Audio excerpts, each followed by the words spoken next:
Today I will present to you on the turf and ornamentals market. But before, I'll give you a little introduction into client and company and a little bit information on our report scope.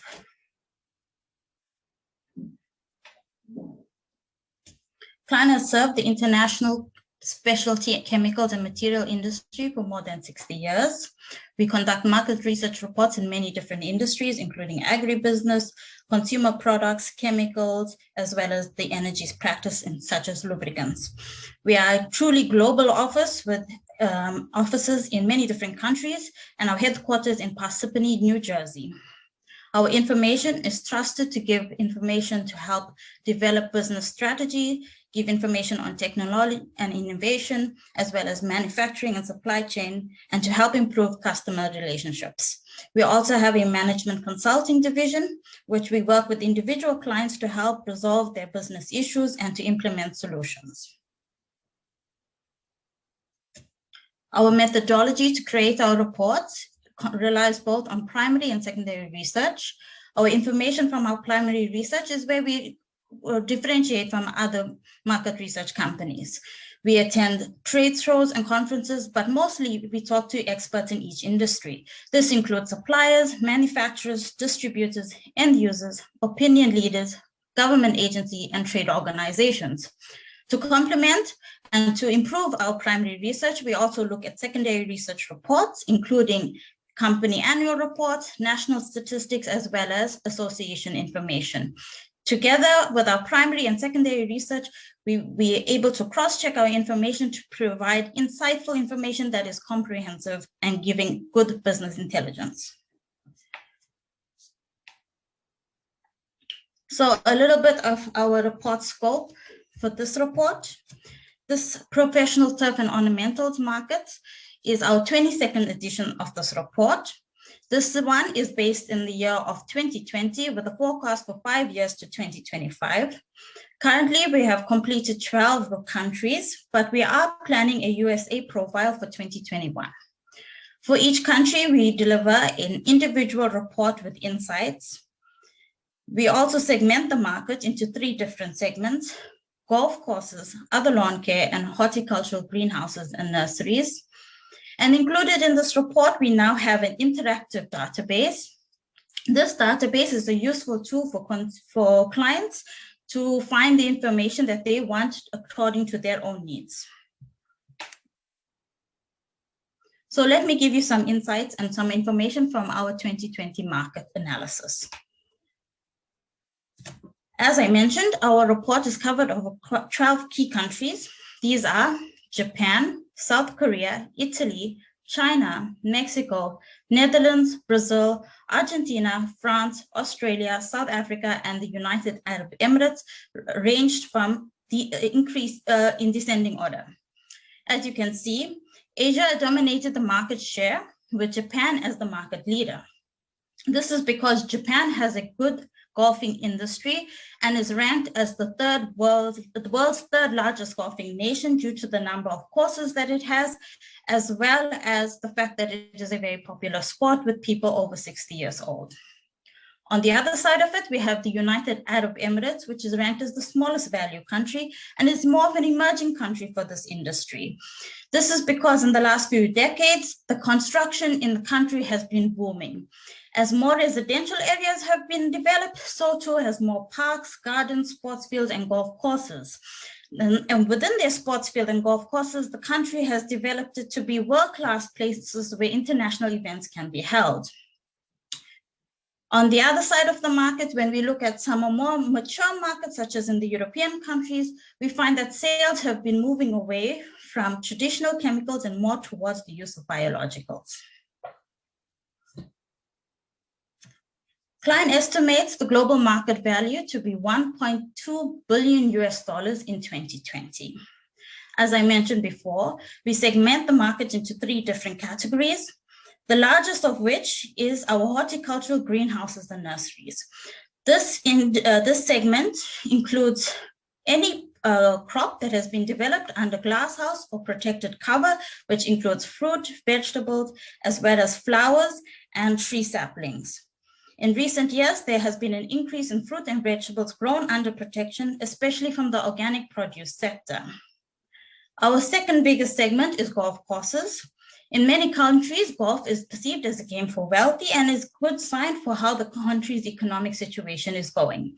For example, in South American countries such as Brazil, when the country developed, there was a great number of golf courses, but in recent years, by 2020, the number has declined due to the country's current political and economical turmoil. This affected the number of players and as well as the cost of maintenance. A similar situation can be found in Argentina, where as the economy grew, so too did the number of golf courses grow. Our final segment and our smallest segment is the other lawn care segment, which includes sports fields, parks, and gardens. This segment has become increasingly popular in recent years because there are activity spots which are growing for public interest into more healthier lifestyles. Of course, in 2020, the biggest event that would have happened globally was the COVID-19 pandemic, which affected most countries. To abate the virus from spreading in each country, adopted its own restrictive measures. These measures had a major impact on how many industries, including the turf and ornamental industry. The leisure and entertainment industry took a significant impact as large crowd gatherings were not allowed. As such, golf courses were shut down, as well as other lawn care sports fields were shut down, as well as sports matches being cancelled.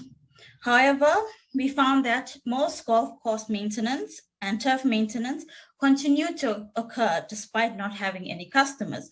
This is because the maintenance wanted to continue their programs to allow turf to be in good quality, especially when playing with the resume. As well as in that segment, in the other lawn care, we had the park and garden becoming more popular as gyms were closed. From the greenhouse market segment, the floriculture industry took the biggest hit as exports declined. Demands for cut flowers, especially largely towards the entertainment industry, where events such as weddings and parties demand them. However, after these were canceled, the decline began. When we consider the supplier profile for each country, we find that there's usually a mix between local suppliers as well as the global agrochemical companies. In fact, our top four global agricultural companies accounted for 30% of the market sales. These were Syngenta, Bayer, BASF, and Corteva Agriscience. Countries such as Japan and South Korea generate such high-level values that their own domestic suppliers rank in the leading market. These are Kumai and Pham Hanong. In smaller value countries such as Australia and the United Arab Emirates, the market is less fragmented towards domestic players and more dominated by the global market leaders. Mostly domestic players serve a role as they sell generic brands which are cheaper for consumers. Now let's look at the different types of treatments that can occur. Our sales can be split into fungicides, insecticides, herbicides, as well as the biological industry, which can be split into biostimulants and biopesticides. Herbicides are predominantly used in the turf markets to control unsightly weeds. Weed control is very important because aesthetics is a very key part of the turf market. The insecticides are more important in the horticultural greenhouses and nurseries, where the enclosed environment is more conducive to smaller sucking and piercing pests, which can affect the result of the final crop. However, cumulatively, fungicides rank as the leading pesticide sold. This is because disease control is important in both turf as well as in the horticultural greenhouse market, because it can be devastating to both. As you can see, biologicals is the smallest, but the fastest growing segment. Right now, we would like to do a little poll.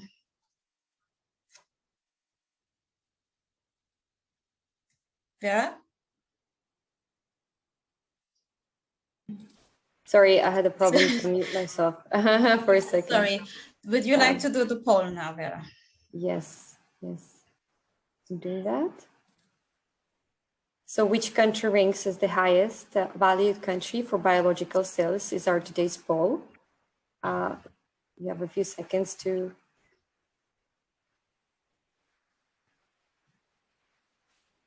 take a look.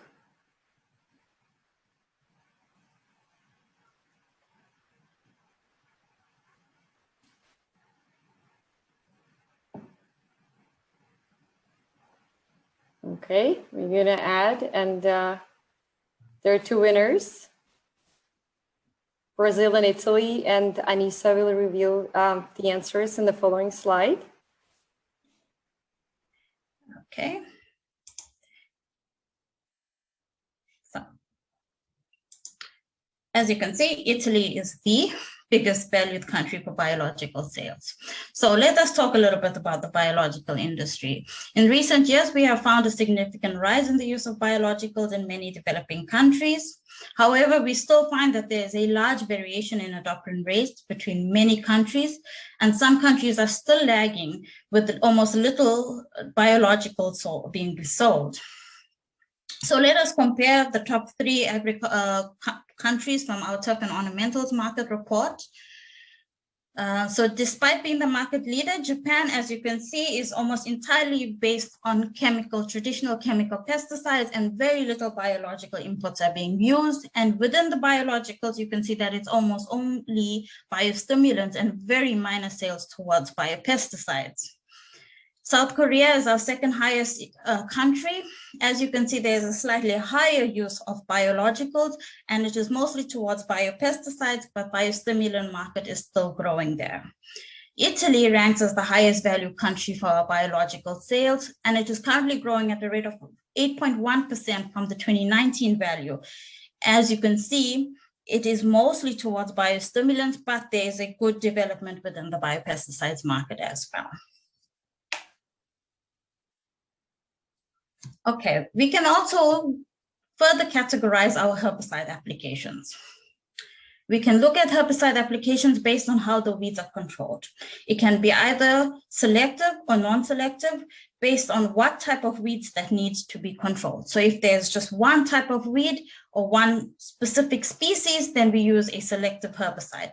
But in cases when they want to use all different types of weeds, we can use a non-selective herbicide. We can also segment our market based on the timing of the application of these herbicides. So either pre-emergent, which is very useful when grass seeds are being planted, or post-emergent, which can be used after weed has been developed, and you can use it for very specific control.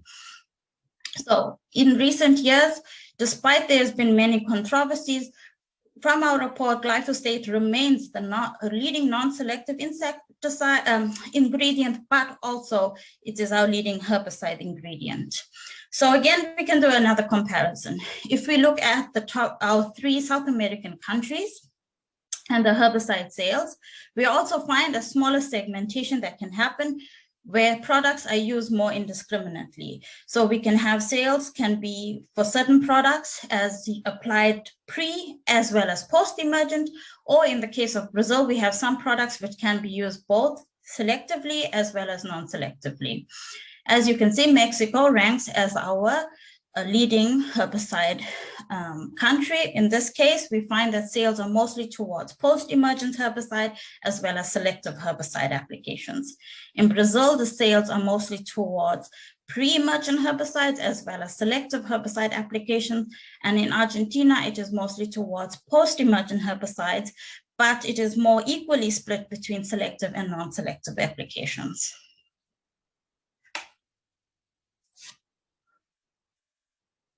Okay, in terms of our active ingredients, we can show the information in 2 specific ways. One, we can show active ingredients by sales, as well as we can show information of active ingredients by the volume applied. Klein estimates that approximately 6 million pounds of total active ingredients were applied in 2020 for the turf and ornamentals market. When we look at the active ingredient volume, we can factor in the active ingredient concentration, which will allow for a more realistic understanding into determining which ingredient is more widely spread. For example, when we look at our fungicide industry, Our top 3 fungicide ingredients in terms of sales were azoxystrobin, diflusamide, and chlorothalonil. However, when we look at it in terms of the volume applied, we find that chlorothalonil ranks as the far leading ingredient. This proves that there's a higher ingredient concentration for most countries in this ingredient. And although each country will have its own diverse climate, and therefore weeds, diseases, and insects might differ based on the current temperature control as well as rainfall, we will find that most broadly categories will be for each of these types of pests. Firstly, in weeds, we find that most herbicide applications were towards broadleaf weeds, annual weeds, moss, and in the case of turf, competitive flowers like dandelions. For diseases, our respondents found that most of our diseases were towards mildews, rust, leaf spots, and blight. And the insects, which were mostly for the horticultural greenhouse and nurseries, were towards aphids, thrips, whitefly, and mites. Finally, I would like to give you some information on where we predict the market to go in the next 5 years. As you can see, the outlook looks substantially different by country, but is almost pessimistically optimistic for all countries. Mexico ranks as our highest rated country at a CAGR of 7.9%. This is because Mexico expects a great increase in its horticultural greenhouse and nursery division. This market is growing due to the increased use of exports and the belief that the products grown in greenhouses are much better quality. China is the second highest growth at 3.7%, with a big growth coming from its other lawn care industry as the country pushes to develop more green spaces within each city. And in France, if you look at just the pesticides, traditional pesticides, we find that there's actually a decline predicted for the next few years, but the increase is only coming from the predicted use of biologicals, which will help to grow the industry.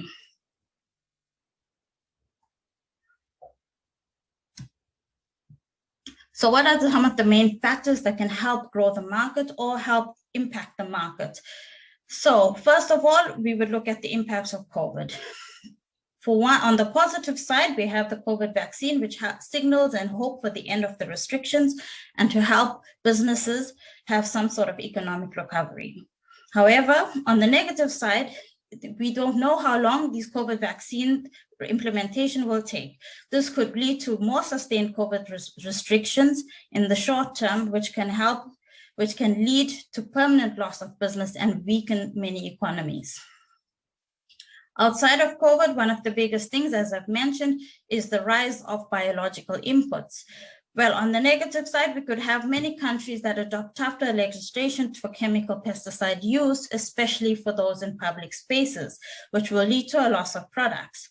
But on the positive side, the biological inputs will help to keep the market growing.